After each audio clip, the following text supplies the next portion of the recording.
Kementerian Pertahanan Rusia merilis rekaman memperlihatkan drone peledaknya beraksi pada benteng tentara Ukraina.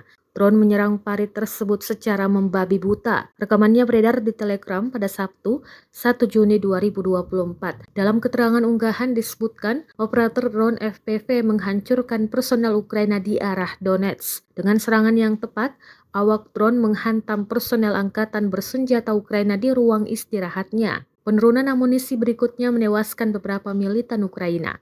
Rekamannya pun menuai berbagai komentar dari warganet. Menurut laporan terkini, Rusia masih gencar menyerang beberapa wilayah Ukraina menggunakan roket dan artilerinya. Ukraina yang telah digempur Rusia selama lebih dari 2 tahun kian kewalahan menghadapi serangan tanpa henti.